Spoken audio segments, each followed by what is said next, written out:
गोवा सुरक्षा मंचाची केंद्रीय महिला कार्यकारिणी समिती जाहीर झाल्या। ॲडव्होकेट रोशन सामंत हांची मंचाची अध्यक्ष म्हूण निवड झाल्या। रोखडीच उत्तर आणि दक्षिण गोयची कार्यकारिणी समितीची निवड जावपाची आसा। आरडीएक्स गोवा खातीर पणजेच्यान विलियम रॉड्रिगीज। माझी कार्यकारिणी घोषित करते।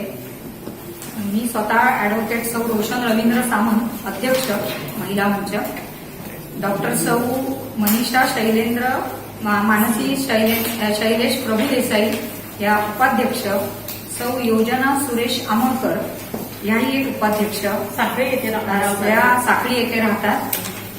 सौ सुमन निखिल शर्मा याही आणखीन एक उपाध्यक्ष, सौ शिल्पा संजय महमद महासचिव, सौ अब्दुल्ला अविनाश बेळेकर या सहसचिव, सौ नीता नंदकुमार रायकर या हळदोणा येथे राहतात त्या सहसचिव, आणि श्रीमती श्रीविद्या संतोष डिचोलकर सदस्य, आणि ॲडव्होकेट कुमारी सोनिया गुरुदास नाईक सदस्य।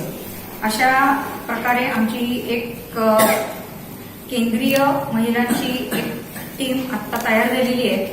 केंद्रीय समितीची आज घोषणा जी झाली त्याच्यानंतर लवकरात लवकर आम्ही दोन्ही जिल्ह्याच्या समित्या आणि पंचायत समित्या यांची घोषणा करू आणि त्या लवकरच्या काळात ठरवण्यात येतील।